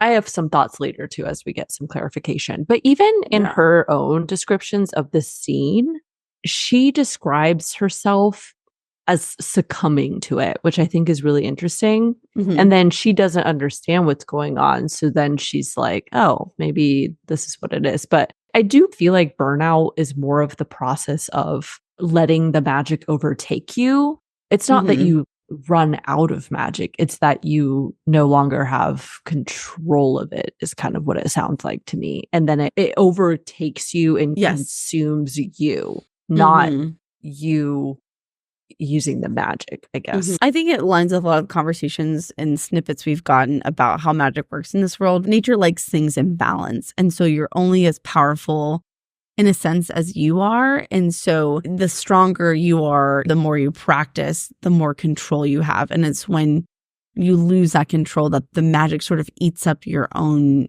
bodily energy, right? Because Celaena describes all the time that she's quite literally starving because her magic uses up so much energy. And so there's some natural limitations and physical tolerance in building up that. But it didn't feel like burnout when it was happening. I'm like, there's nothing to indicate that. And so I was happy that Rowan clarifies that later, because, man, I was going through crazy thoughts. At first, I'm like, maybe Maeve was there in an animal form and she was manipulating Celaena. Man, I was ready. And then when Rowan explains it, I was like, okay, well, that's fine, I guess. But that makes more sense. Yeah, it does. So Celaena shakes with panic sobs, and Rowan momentarily disappears, then returns with 2 healers. They immediately insist they need to get her into cold water fast, so Rowan scoops her up and they hurtle through the woods back to the fortress. Celaena thinks, hell, this is what the dark god's underworld felt like. This was what awaited her when she took her last breath. She tries to refocus, using Rowan's smell of pine and snow to ground her from the awful thought. Soon, she is lowered into a tub of water and Rowan freezes it, but they quickly pull her out again because Celaena had boiled the water with her heat. In the next tub, they repeat a few cycles of freezing and melting the water, Rowan urging her to let it go, let it get out of you. Each time, the cold stayed cold a little longer, and Celaena notes they were ice and fire, frost and embers, locked in a battle. Beneath it, she could almost taste Rowan's steel will slamming against her magic, a will that refused to let her fire burn her into nothing. I really love this quote. I know we've had many unfavorable opinions about Rowan, but this quote really sets up this balancing dynamic between their powers. We've talked about this briefly before, but Rowan's magic really is the opposite to Celaena's. And since he is just as powerful as she is, he's the only one who can really tame her fire, like both literally and figuratively speaking. Yeah. And especially after learning about the Caranam, this yin and yang situation between their powers has to have some major implications. Oh, and I my have God. a lot of thoughts about it. I think oh my God. Speculations for later when like he talks about it specifically, but I was like, bing. Yeah, same. The moment that got mentioned, I was like, oh, that shit's going to come up later. So we'll talk about when we get there. But no, that's so funny because I had that exact same quote. And I literally wrote, it is the perfect double meaning for Rowan and Celaena's relationship, the physical manifestation of their powers, but who they are as people. It's just too perfect for them not to become romantically involved, honestly. I can't believe I'm saying this, but I am not saying it will happen or that I'm a proponent of it, but it was a nice literary touch. It was good writing. That is all I will acquiesce. I'm a proponent of it. Of course you are. Obviously, I've been persuaded. Yeah. I am. It wasn't that hard. You basically didn't need to be persuaded at all. You said one nice thing and you're like, oh, he's sorry. Like, Pretty much. Yes, indeed. Oh my God. You're so adorable. Eventually, Rowan asks, "Are you in danger of flaring up again?" And if she was, in pain. The heat was steadily diminishing, but she was still in pain, so the healers leave to fetch a tonic for her. Rowan continues laying icy cloths across her forehead, but says, "You should have told me you were at your limit. If you'd gone on any longer, the burnout would have destroyed you. You must learn to recognize the signs and how to pull back before it's too late. It will rip you apart inside. You don't touch your magic until you've rested for a while." I did find it, as we just discussed a little bit earlier, interesting that the magic basically has a will of its own and it will use its hosts, so to speak, until they die, which kind of makes it sound parasitic in a way. But yes, it does. I just think it's interesting that it's both a gift and a curse, as I think Celaena herself has said before. So unable to speak still, Celaena nods her agreement and he wrings another cloth of cool water on her face. He then announces he was going to check on the tonic, and Celaena, if she hadn't known better, might have thought he was fussing. She reflects on how she hadn't been old enough in Terrasen to have been taught about burnout. She hadn't felt like she was burning out, but perhaps her well didn't go as deep as everyone thought, and she figured it would be a relief if that were true. She sits up and leans over to hug her knees, and then closes her eyes. Rowan returns, and his breath catches enough for Celaena to turn around and see that he was looking straight at her scarred back. He asks, "Who did that to you?" And Celaena reveals that she'd been an Undovier. His face a mask of lethal rage, Rowan asks how long, and after learning she'd been there for a year, says, "You were a slave." He had taken note of the bandages across his arms and chest, realizing that she'd burned him again. Despite that, he had held on and run all the way here without letting go. Left speechless, Rowan turns and quietly closes the door behind him, leaving Celaena alone. And that ends chapter 41. Chapter 42. I titled this one Nurse Rowan. Very straightforward. Yeah. Okay. Getting Rowan's perspective for, I think, the second time ever now. I think we only had one other brief, it wasn't even a whole chapter's worth. It was like a brief couple paragraphs or something. That sounds familiar, but now I don't remember. But that does sound right. This is the first, I feel like, real insight into his thoughts, feelings, etc. that we get. Yes. And based off of this, it's clear that seeing Celaena's back and learning of her time as a slave to Endovier completely shifted his perspective on our favorite assassin princess. He was flying as fast as he could in his hawk form, reflecting on how, when he'd seen her back, his heart had clean stopped, and for a moment there had been an overwhelming silence in his mind. His magic and instincts as a warrior had been building in a lethal combination, urging him to rip apart the people who had inflicted those scars the longer he looked at them. So he had left. We learned that Rowan had no idea of Celaena's past because she'd never told him, though he knew she knew. He spirals as he thinks about how he'd threatened to whip her at one point, and he'd been such a fool that he'd assumed she'd lashed out because she was a child. He should have known better. He approaches the Cambrian mountains and lets out a piercing cry, wolves howling in response. But he suddenly realizes that Maeve could very easily command him not to go back to Mistward because of the blood oath. Aelin hadn't trusted him enough to want him to know, and now that she had almost burned out, she was left at the fortress defenseless. He bristles with a territorial need to protect per a male's duty and honor, and realizes that she probably hadn't told him, having assumed the worst of him, just as she probably was now. He decides he would get answers from Maeve later and turns around to head back to the fortress. I just, again, love this perspective. I realize that it definitely doesn't excuse how he had previously behaved, but it was nice to finally see what Rowan was thinking. And I appreciate that he realized his mistake and was now going back to correct it, because he knew it was more important to help Celaena than to talk to Maeve right now. So yes. I do appreciate also that as Rowan is processing and thinking about what he has just discovered or speculated, whatever, he remembers when he had threatened to whip her and how upset she was and how she responded. And I do appreciate that. That really bothered me. I think it stuck into my brain that he threatened to do that. And of course, he doesn't know her history. Number one, he shouldn't have said it. But number two, he doesn't know her history. So he doesn't recognize how particularly horrible that is for her. But I do appreciate that he does feel remorse for that. It's nice to see that he is able to quickly assess and realize that he is wrong.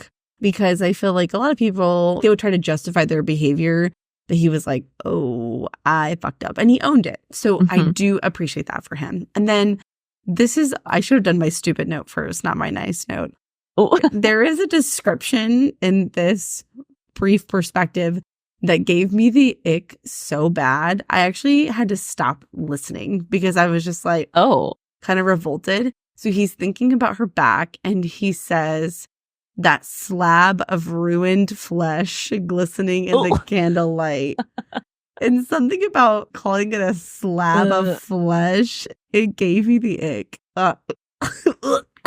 I did not like that description. I just feel like there were so many other ways he could describe that, like the scarred plane of her ruined back, or even just ruined flesh. Skin. Yeah. But to call it a slab, I don't know. I think it's because when you say slab, I'm like, oh, like a slab of meat. And then just like, it gave me the ick. I didn't like it.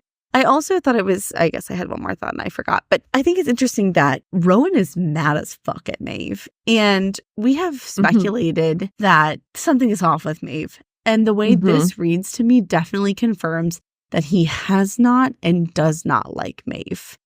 There's no love or respect, because I feel like there's a little bit of, not confusion, but you're kind of like, maybe Maeve isn't as bad as she seems when Rowan tells her about his mate and he says, Maeve came and found me after 10 years and brought me back home. And so you're kind of like, well, she not saved him, but it paints her in a little bit better light. Right. And I feel like there are purposeful descriptions in the story so far where Celaena kind of looks at Rowan when Maeve comes up, and it is purposely described that he has no reaction. She comments on that in her internal thoughts, like she was surprised at Rowan's lack of reaction, or Rowan didn't make any comments or didn't stop her. And so I think that's intentional. You're not really supposed to know how he feels about Maeve. This is obviously the first insight we get into that, and I get the feeling he does not like Maeve.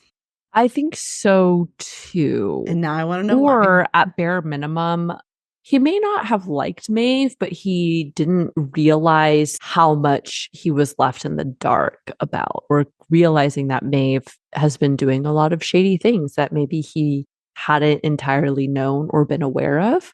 And to your point too, about little pieces of evidence that support this idea that Rowan may not like Maeve. I think recently, even in this set of chapters, Celaena had been deciding that she didn't like Maeve based off of things that Rowan had mentioned or said about his past and everything. And when she goes to ask Emerys continuously about the stories, Rowan had never stopped her from asking or getting any of that information.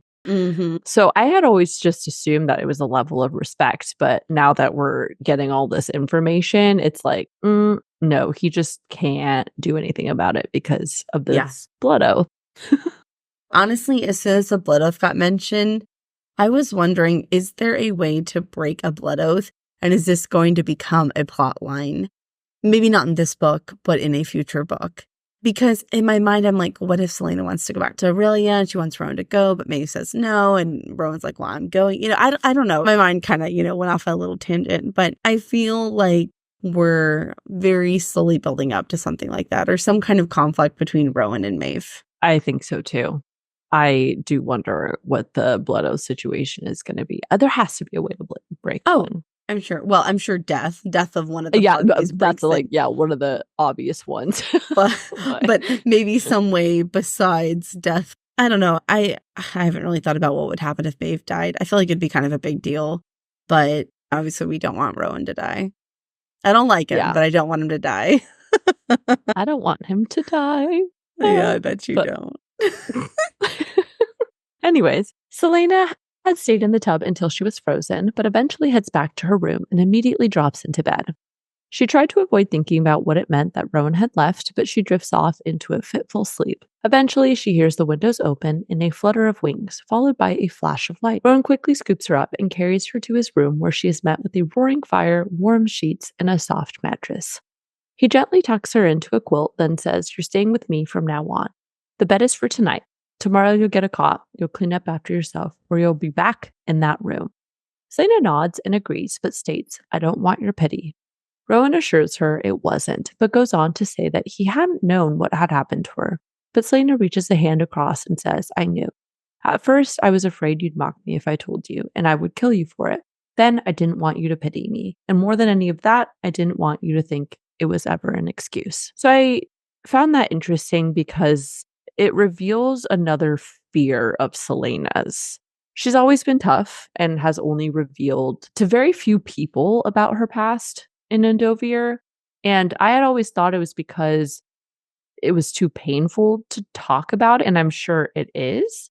But she really doesn't want anyone to feel bad for her either, which, as Rowan correctly guesses later on, is probably because she thinks she deserves the pain that she's experienced for abandoning her people and wanting only her own freedom up until now and whatever other thoughts she has about herself.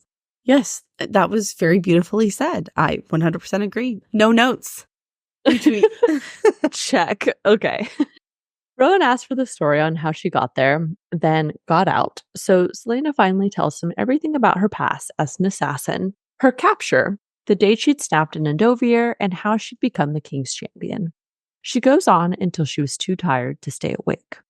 She hadn't yet told him about the word keys or Aleida and Nehemia, but when she wakes at dawn the next day, warm and safe, Rowan was still holding her hand against his chest. Something molten rushed through her, pouring over every crack and fracture still gaping and open, not to hurt, but to weld, to forge. I will not cry. I will not cry. I am Lorraine, and I will not cry. Thank you. She is Lorraine, and she will not cry, but I am Addison, and I will. No, such a beautiful way to end the chapter. Such beautiful writing. And I like, once again, this reference or connection to fire, but in a way that isn't destructive, in a way that is to rebuild. And I think that's reflective of Celaena's mental state. Fire isn't only to destroy or hurt or mar, but it can be used to forge something new. And Celaena can be forged into something new. Yeah. And that, I know, oh my God, I'm getting a little misty-eyed, so. Okay. Yeah, I thought it was really nice. I did too. It seems she's finally turned that corner and is getting to the healing process now. I think it's very intentional, given the other things we learn, that she opens up to Rowan in particular, because obviously there's something deeper between Celaena and Rowan that I'm sure is going to be revealed to us. There's just honestly too many parallels between their powers and their backgrounds and who they are and what they represent to each other. But aside from that, obviously, I'm just a sucker for romance. And I know this isn't like traditional romance and just like whatever. There's no meet cute or boy meets girl, right. Boy and girl fall in love. Yes. It ain't a love story, baby.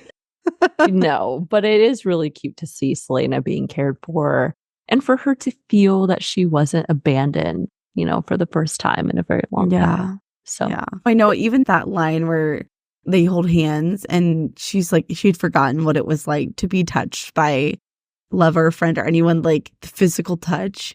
And I thought about that. And I'm like, no one's even, put a hand reassuringly on her shoulder for months. It just made me really sad. But we're turning the corner now, We are. And on that note, getting into chapter 43, I actually titled this one The Heir of Fire. Ooh. Because finally she's like really come into it now. Oh my God, that moment when she like pops the shield literally in triumph, I was like, yes. I was overjoyed. Same. So the next day, Rowan does indeed fuss as he brings in trays of food and personally oversees that she eats every last crumb of it. Emrys and Luca had come by once to check on her, only to be sent scrambling with a growl from Rowan. Celaena attempts to joke with him over his caretaking, but he insists it isn't negotiable as he continues to look over a map of where the dead bodies had been found. Every part of Celaena throbbed in pain thanks to her almost burnout, and because of it, there was little for her to do about his fussing. Still chipper despite the pain, she asks why all the males went berserk when a female almost burns out. Rowan, ever the stoic, explains that this was nowhere near berserk because at least Celaena knew how to defend herself without magic. Most Fae were vulnerable without their magic, especially when drained and in pain. And that was what made Fae males edgy and prone to kill without any perceived threat. Celaena asked what threats he was referring to, and Rowan states that it could literally be anything. You can't reason against it. Even if it wasn't in our culture, there would still be an instinct to protect the defenseless, regardless of whether they're female or male, young or old. And I did want to note this just as more world building for what Fae as a species are like. Fae seem to have a very primal instinct to protect against threats in general. But I would assume that protection for those they care about is even greater. And I think it's safe to assume that Rowan does care for Celaena now. Yeah, he definitely does. I think even he can't deny that it's more, well, I feel like part of it probably is instinctual and all that, but even he can't deny that there's something more to it beyond just I'm a man and she's a woman and I gotta protect her, it's a little more than that. Sure is. Oh my god, you're so smug. I'm just so excited. I love it. I love it so much. know. Rowan gives her more bread and beef broth, which Celaena attempts to refuse out of fullness, but he insists you need to keep up your energy. You probably came so close to burnout because you didn't have enough food in your stomach. Needless to say, she ate the food. Okay, when he said that, first of all, I don't think she burned out. And second of all, excuse me, I'd be burning out all the time then. Right. Okay. Always hungry. Yeah, I thought that was kind of a weak explanation, but I know he goes on later to describe something a little more concrete in that regard. But I just had to point out, I'm like, really? That's why she, quote unquote, burned out? Okay. We're growing girls. We're always eating. Okay. Even if I'm not expending magic, I am always expend hungry. magic every day. To know you is to be in your magical presence. Oh, thank you so much. Rowan proceeds to thoroughly check the room and her until she finishes eating. We get some interesting world-building details about the Fae and magic when Celaena asks if stopping or burning out were the only options when magic runs out. Rowan goes on to discuss something called the Karanam, and it is described as a bond between Fae, where when drained, the Karanam can yield their power to you as long as you're compatible and actively sharing a blood connection. Magic that is transferred will still only manifest as whatever the receiver's magic already displays as. So, for example, if Celaena gave her power to Rowan, he could still only use the power as ice and wind, not fire.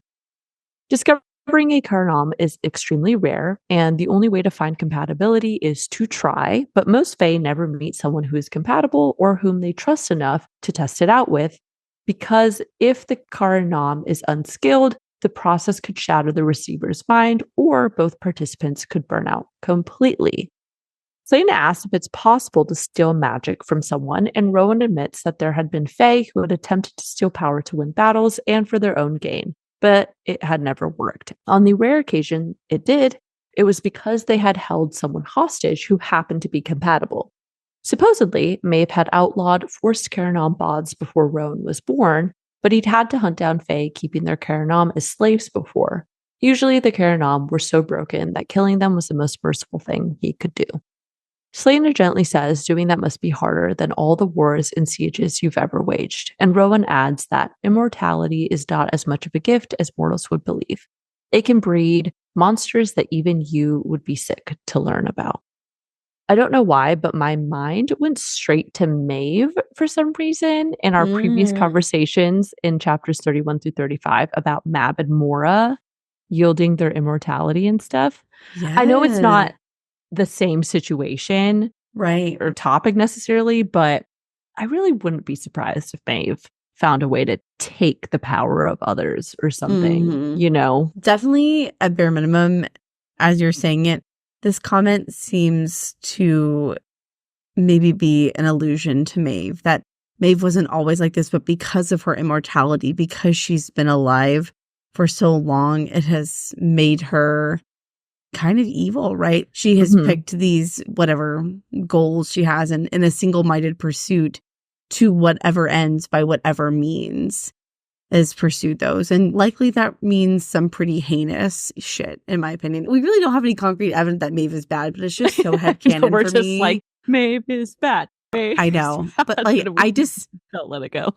That gut feeling is so strong that I just can't shake it. And so I do want to remind everybody and also myself, there's actually not really evidence to support that. It's just a very strong feeling that's become canon for me. So if I am proved otherwise, I will not happily admit it. I will admit it. But I don't think we are going to be proven wrong. I think Maeve sucks. I think she is going to continue to suck. I think so too. The last thing I want to add about Karanom is as soon as that got introduced, I was like, well, that's going to be a thing. That's absolutely going to come up. I guarantee it. And if it doesn't, well, then I'll quit the podcast. That's how strongly I feel about that. There's just no way. Now, the question is Rowan going to share a Karanom connection with Celaena and they're going to use each other's power in a big battle or something? We really haven't met that many powerful magical beings. We've only met basically Maeve and Rowan, possibly Dorian. We don't know how powerful he is. And the only other like magical person we've met is Gavriel. And that was for like 10 seconds. Oh, and Manon. Did we say Manon? Oh, I did not say Manon. Oops. I wonder if Karanom is only within the Fae or if it can be between a Fae and a witch or whatever's a demi-Fae. You know, I don't know. But 1 trillion million of billion % that is going to fucking come up. I would put that stacks of cash on it. I don't even think we have to bet on that. Like, I think no, it's we just, don't. No. I just not you and true. I just mean any person who's like, I don't think so. I'll be like, let's bet. Let's fucking bet. I also do want to know what the process of transferring is like. I'm sure we're going to get more descriptions or more info about it at some point in the series, but what does actively sharing a blood connection mean? Does that mean you got to like slice hands and put blood together? Like, and spit in it. Do you got to like make a blood oath with this person first? Or like, you know, what is the situation with that? So yeah, obviously there's some magical element because Rowan's implication is that he is compelled by the blood oath. Like he cannot disobey Maeve. And so that kind of complicates it and also makes it more interesting too. Some big questions. Okay. Celaena was not in the mood to discuss sadistic and immortal monsters, so she changes the subject to ask which of Rowan's Fae friends would fancy her instead. Okay. The way that line actually had me laughing out loud. Like it caught me off guard and I was like, that was so funny. It was hilarious. I freaking love that about her. So Rowan was not amused by the idea of his kitty cat friend in cahoots with Celaena and says they would likely have very little interest in you, as you'll be old and decrepit soon enough and thus not worth the effort it would take to win you. That is like such a backhanded, mean thing to say. But also, I keep forgetting that Celaena, I mean, is his implication then that because she is Demi, that there's no way that she's going to be immortal? That's what I wrote. I said that to me would imply that he does not think she's immortal, which I have questions about. I don't know if he knows that for sure. He's speculating. I don't believe that's true. I think that she actually is immortal. I'm not sure. I want to believe that she's actually immortal.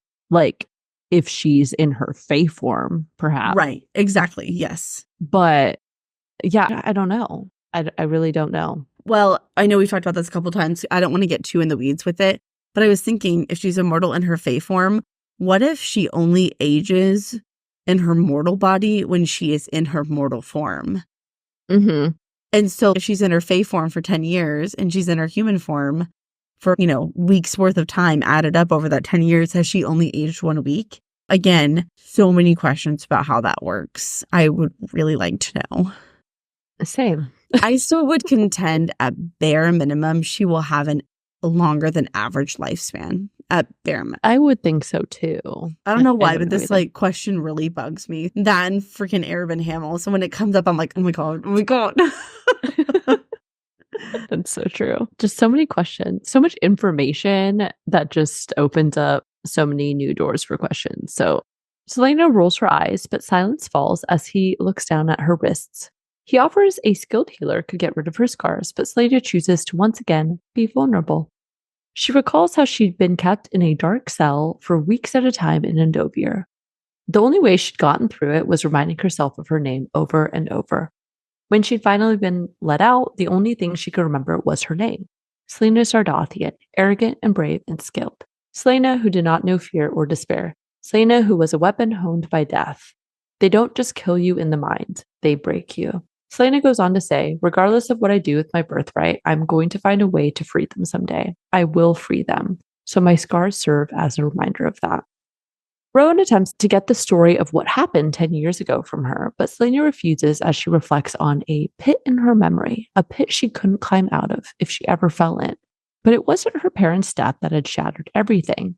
In the back of her mind, she heard another woman's voice, lovely and frantic. Another woman who, and she cuts off the thought, and I want to know, who is this woman? Who is this? Is this some really obvious person that we've already met and I just am not reading this correctly? Okay, so when you look at our notes, you wrote, who is this? In all caps with 3 question marks. And I wrote, who is that other woman? In all caps, question mark, exclamation mark, question mark. Like, we basically wrote the same thing. I honestly have no idea who this could be. The only thing that kind of made sense was many times it's like that same description of the servant coming in and screaming like a tea kettle. But that's very different than like a lovely voice.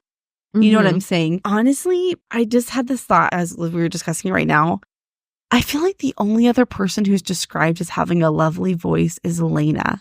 And I wonder if maybe Celaena appeared to like a baby Aelin and told her like, you need to run, you need to hide. Or other than that, that's totally off the wall speculation. That's only based off descriptive language. Other than that, I have no clue. And also, why the fuck did she cut herself off? Why? Why would Sarah J. Maas do that? That's so wrong. She's wrong for that. That's cruel. It's cruel. It is. I'm very angry. But I think this is further confirmation that there is a lot more to that night and that situation than we know. And we're just getting it piece by infinitesimal piece. It's so slow. I'm like, I need to freaking know. Oh my God. When Rowan asked her, I was like, holy shit. I'm like, this is it. And then no. It was not. Alas. Just more clues. Always with the damn clues. I know.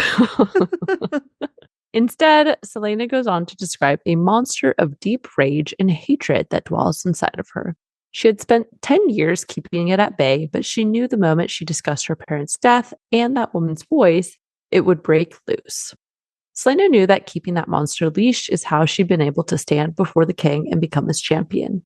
She hadn't given in to the rage, even as she worked to figure out how to destroy her enemies, but she couldn't let the monster out because it will make me use those tools against the king, not put them back in as I should, and I might very well destroy the world for spite. So that is why I must be Celaena, not Aelin. Rowan makes a perceptive response that I would like to highlight, and he says, I don't think you would destroy the world from spite, but I also think you like to suffer. You want proof that you are paying for whatever sins you've committed, and I know this because I've been doing the same damn thing for 200 years. Do you think you will go to some blessed afterworld? You're hoping for hell. Better to suffer to be damned for eternity. Celaena whispers, that's enough, and thankfully Rowan stops. Everything that Celaena has done, as far as we know so far, really doesn't sound that bad at all. So as we've said over and over, I need to get her full story because whatever she feels the most destroyed from has definitely not been revealed to us yet. But that's my sense right now. Aside from that, I think Celaena takes comfort in knowing there is someone else who understands her pain and yet has figured out how to live with it rather than give in to the rage or just give up on everything. As we see, she finally has someone who sees her, but also challenges her to keep going and fight against it by embracing her power and who she is rather than fearing herself. And most importantly, who has not turned away from her after learning the truth. Goofy smile. Yeah, I had the same quote pulled out. There's something about it that was really nice. Honestly, I just fucking loved it. It basically confirms what we speculated on why she doesn't want to face who she is and all of that. But it was so well written. And I think it just really succinctly describes and really defines Celaena's character, right? She has to stay Celaena because Celaena is safe. Aelin is a wildfire that can't be controlled and that Mhm. will quite literally burn the world. And I mean literally and burn. There's something that's just like really powerful and moving. And Rowan, he had the perfect response. He really did. This whole scene was extremely emotional. It got me, like, for real, for real. I really did tear up Yeah. multiple times. It really was evocative to me of Aedion and Ren's conversation, which we talked about in the last episode, where Aedion has this internal thought where he was quiet for a long time because he knew like the wrong word or the wrong reaction might shut Ren up forever. And I remember thinking like, that's so perceptive. That's one of the reasons why I love Aedion. And I got to hand it to Rowan. I feel that this is very similar for Rowan in this moment. I think he recognizes this is a huge leap of faith for Celaena to open up. He really responds so perfectly. And he did a good job. And I appreciate that. Okay. I liked it. I did like it. Well, I think it's so important because, again, this is another thing we've already talked about, but Celaena has never had somebody who understands it because they have also Yes. experienced it, right? Like nobody, Yes. none of her other friends have been able to truly empathize with what she's experienced and the burden of what she feels from her past and everything. Really, the only person who can understand because he can relate, but who also simultaneously is a match to her. Everybody else in her past either couldn't relate or just, was not on the same level as her whatsoever. So, no notes. Very well said yet again. See why I freaking love this set of chapters? There's so many layers of character development. And this is like the fourth time I've reread it. And even in this conversation, I'm like, oh my God, you're right. I feel like I'm still having these emotional connections and revelations about Celaena. And I just... Me too. I kind of want to go back and read this set of chapters again. Sarah J. Maas. Doing it again. Our queen. Our queen. Celaena falls asleep, but at some point, Rowan lays down next to her and grumbles, "At least if you're going to hell, then we'll be there together." Celaena makes a joke, but Rowan comforts her by stroking her hair as she relaxes into the pillows. Rowan, suddenly becoming uncharacteristically soft and caring, says, "I have no doubt that you'll be able to free the slaves from the labor camp someday, no matter what name you use." She doesn't tell him how much that meant to her, but she rests her hand on his chest, thanks him for looking after her, and then follows the lure of sleep into oblivion.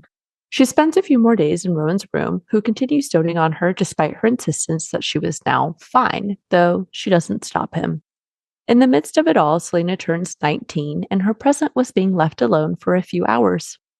Rowan returns with news of another dead demi-fae with the same MO, and some chocolates as a gift. He wouldn't let her hug him as a thank you, but Celaena manages to give him a kiss on the cheek anyway. Later on, Celaena gets back to training in a mossy clearing. She instinctively takes a defensive position, realizing Rowan was about to make her life a living hell.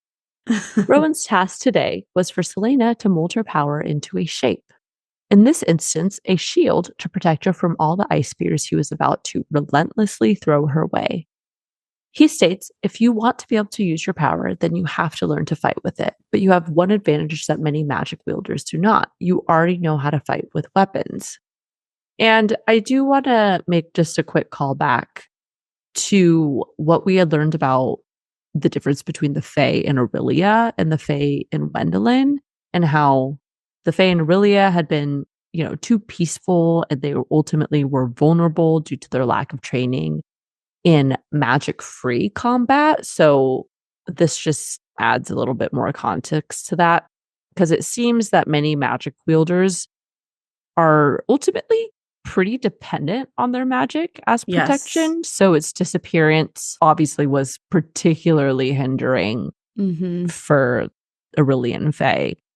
Yeah. So I thought that was really interesting because in most fantasy books, shows, movies, etc., I feel like the Fae are always magical and like super warriors. They're super fast and agile, fucking tumbling, karate, whatever fighting bullshit. Like they're superheroes basically. And so it's kind of nice that seems a little more realistic. Like obviously some of them would have combat training, but if I was magic as fuck, man, why hadn't you learned to fight? I'll just use my magic, right? And so I feel like that's a little more realistic. I appreciate that. What I was just thinking about how if I had magic, honestly, I would just be sitting in the house of wind, summoning feasts of food to myself. Bubble baths. I wouldn't Oh be my fighting God. anybody, okay? I'd be No. chilling in my house. We're for the sheets, not the streets, baby. All the snacks. Exactly. And all For the real. luxuries. Thank you. Ain't no need to fight when you can sit in luxury. Exactly. Oh, man. Okay. Celaena asks if this compliment was another birthday gift, and they have a brief staring contest. I just realized my toxic trait is thinking that I would be Aelin, but really I'd be Holland. A spoiled, rotund little shit. Sweet. I was gonna say you're not little shit though. But Holland's like so annoying, or he's described as being so annoying. I know, but he's like the most lean into being rich character. You know, he's like lazy, just stomping in gardens with his little. Okay, tell me why that image lives rent-free in my head. That tiny little gold-ass carrot with those little horses tearing up the garden. That lives in my head rent-free. Remember when I called the mini horses midget horses? Oh my God. Yeah. Did I edit that out? I don't remember. No, you scolded me. I did. I do remember that. I was worried we were going to get canceled for that, okay? Wow. That was a funny episode. Probably just because of that scene. Just because of that scene. Yes. God. That was super funny. Okay. Once again, guys, guess how late it is. Wait, you have to make that into a meme, okay? What? My toxic trait is thinking I'd be Aelin, but really I'd be Holland. A rotund little shit. Hilarious. That'd be such a lazy, petulant, spoiled. Yes. I give zero Celaena energy. In my mind, yes, I'm a queen and regal and tough. In reality, I'm like, I got a paper cut. I need a sweet treat. You know? Sweet treats for everything. All the time. No, hard day, sweet treat. Good day, sweet treat. Good day, sweet treat. Made it through the day, sweet treat. I'm not kidding. Like the other day, I was like, you know what? I haven't taken a nap in like 3 days. Sweet treat. You know? For real. You got to find a way to just motivate yourself somehow. And sweet treats, they just hit different, you know? Nothing beats a sweet treat. Thank you. If I go too many days without a sweet treat, I'm like, man, it's been a few days. I deserve a sweet treat. Self-control. Sweet treat. Thank you. Oh my God. Okay. My stomach hurts from laughing. I forgot what see, you just worked out. Sweet treat. Sweet treat. I lost track of where we were. I remember. Okay, thank God. So, Celaena had asked if this compliment was another birthday gift, and they have a brief staring contest of silent conversation. But my real question is, was it really actually silent, though? Yes. Was it just a staring contest, or were they actually communicating mind to mind, and they just haven't revealed that to us yet? Okay. I had the exact same thought because this is not the first time it's described like this. However, this is the longest quote unquote conversation they've had, right? There's been a couple of, he looked at her as if to say, you know, blah, blah, blah, whatever, XYZ. Yes. But this is like an actual conversation. And I was like, this is feeling real, like mind to mind connection. I don't know. Maybe it's a Karanon connection thing. Ooh. Oftentimes mates can have that kind of connection. I'm not implying that they are mates. We don't know enough about the world of magic here, but I had the exact same thought. Ooh, good. I'm glad. I wasn't sure if you would, because I think I brought it up. Was it last episode? I don't remember, but one of them. Yeah. And we weren't just so sure. Yeah. But this time it definitely does read more like that. I'm glad we agree. He goes on to state that she has the ability to form her fire into whatever form she wanted. And then Rowan asks what the first thing she learned as an assassin was. Celaena responds, to defend myself, and he says, good, before launching his attack of ice daggers. He throws dagger after dagger, and Celaena unsuccessfully shapes her fire either too far away or as a wall of flame rather than a controlled shield. He prompts her to try harder, and Celaena poses that perhaps she was getting close to burning out again. But Rowan only states, that was not the end of your power. You fell into the lure of magic and let it do what it wanted. Let it consume you. Had you kept your head, you could have had those fires burning for weeks, months. And as we implied earlier, this does give us some context for what magic is like for the users. For Celaena, as we learned in chapter 22, magic is like a well that runs out, and weaker gifted folks are easily depleted and easily refilled. But those with stronger gifts almost have to prime their magic. As Rowan had stated, it can take hours to hit the bottom to summon their powers at full strength. Rowan had also said it can be hard to hold it back. People sometimes can't tell friend from foe when they're handling that much magic. Obviously, Celaena falls into the latter category, and it's clear she has to train so much, not only to control her power, but also to learn how to resist its overpowering nature, basically. Yeah, I thought this description was really interesting. As we discussed earlier, I thought the burnout thing seemed weird immediately on first reread. Obviously, this answers that sentiment. And so, to my knowledge, we're nowhere near the bottom of Celaena's well. But I did think that this concept of getting lost in the magic or like the allure of it can also cause you to, I guess, lose control, and it can consume you. So you can burn out by quite literally using it all and weakening yourself physically, but also weakening yourself mentally. So it's mental fortitude as well as physical fortitude. So I thought that distinction was really interesting. Celaena's training needs to not only be physical, but also mental.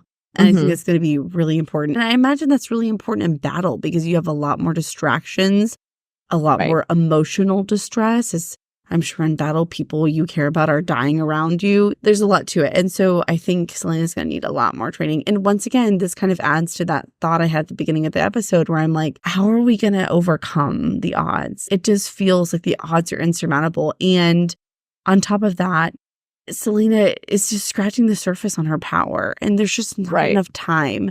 I feel like she needs years to hone all of this, and it makes me anxious. She's on an accelerated trajectory. Okay, I feel like so. I think we're gonna get into a situation where she has not learned nearly enough, but she's gonna get herself into a really dire situation. Oh yeah, extending herself because she has to. Oh, it's gonna quite literally be try or die. I mean, that is going to be her fate. Probably in every book, try or die, you know? Probably. Unfortunately, Celaena is not relieved by this, as Rowan correctly guesses, and she's back to dodging daggers, though she takes them to her arm directly without the shield. Rowan doesn't let up on the daggers, and Celaena was getting pissed. He was right. He was always right, and she hated that, almost as much as she hated the power that flooded her and did what it wanted. It was hers to command. No, not the other way around. She was not its slave. She was no one's slave anymore. When the next dagger comes flying, she raises her arm and hears a hiss of steam thanks to a shield that had vaporized the ice. Having accomplished the goal, Rowan says they were done, but Celaena was now reignited with confidence and determination, so she says no again. And I, again, just really love this scene.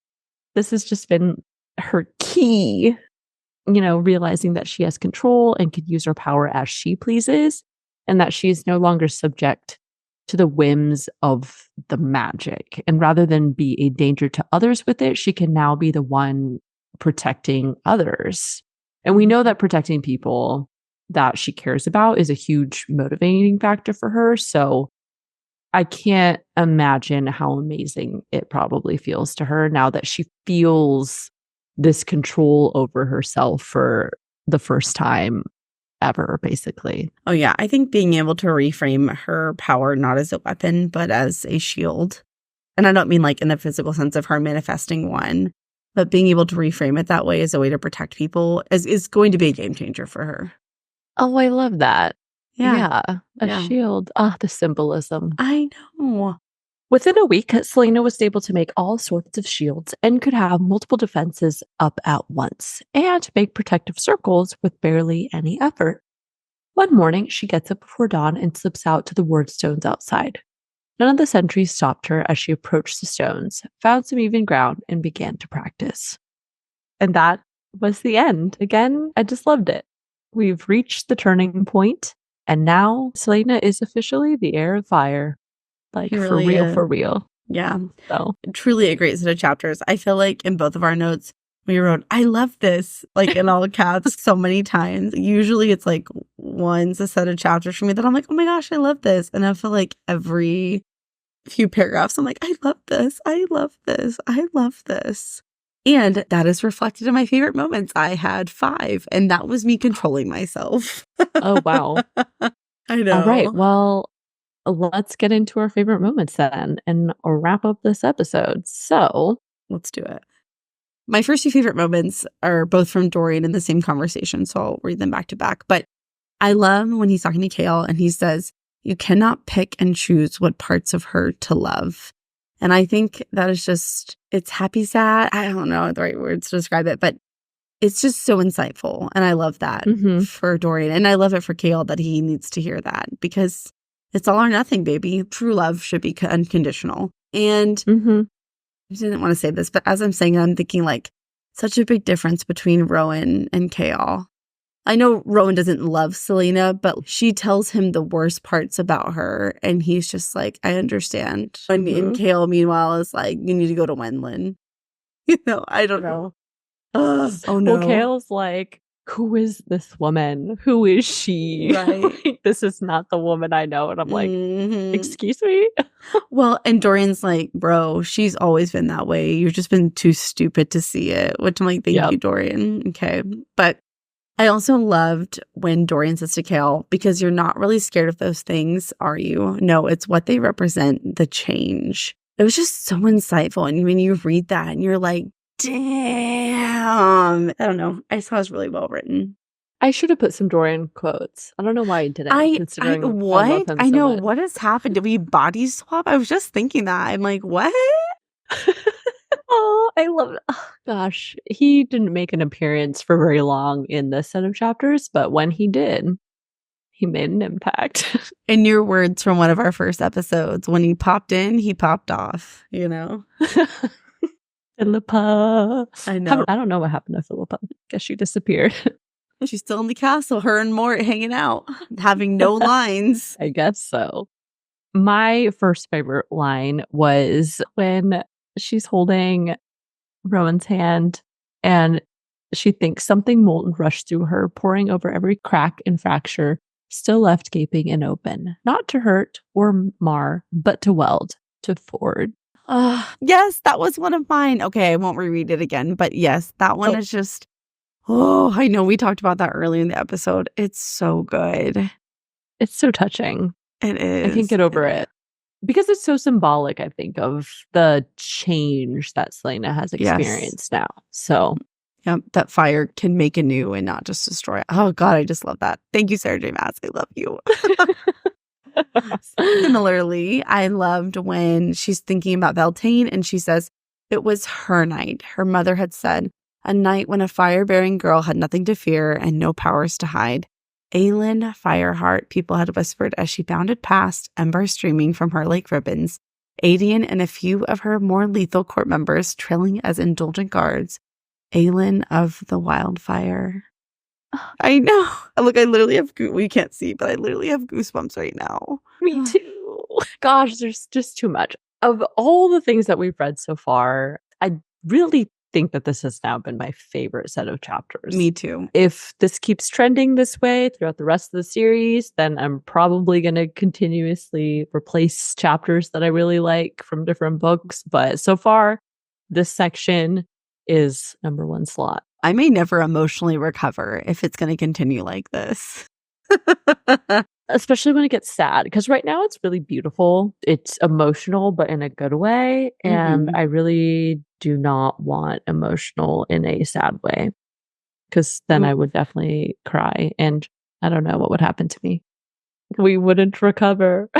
We won't.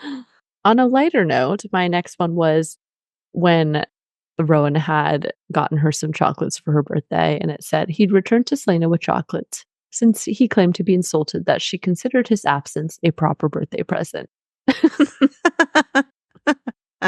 That was so funny. I also enjoyed that as well. Yeah. And then last for me, I love when she's talking to Rowan and after they're talking about, man, why can't I remember how to say it? Not Cameron. Oh my God, help me. Karanam. Thank you. I don't know why I keep it mixed up. As you're discussing Karanam, and Celaena says, this conversation's become too awful to have after eating. Tell me which one of your little cadre is the handsomest and if you would fancy me. Kitty cat. Kitty cat, man. Oh my God. That was so funny. That had me cackling. And like to say that to Rowan especially is even funnier. It really is. Because he's like in dad mode right now. Yeah. And she's like teenage girl with crushes and stuff. And I think it's so funny. But then my final one was when she thinks he was right. He was always right. And she hated that almost as much as she hated the power that flooded her and did what it wanted. It was hers to command, not the other way around. She was not its slave. She was no one's slave anymore. Oh, damn. She's hit me in the feels. Another gut punch for you to end this episode. I'm just so tired. And now I'm like, I think I'm just going to lay in bed and just be in my feels for a while. Have a sweet treat. A sweet treat. You know what? I'm going to go have a sweet treat and then I'm going to go the fuck to sleep. No, I'm going to tell you this is like, you need to be gentle with me. We just recorded chapters 40 through 43 and I am not okay. Thank you very much. Emotionally damaged from chapters 40 through 43. Please donate a sweet treat. Please donate a sweet treat.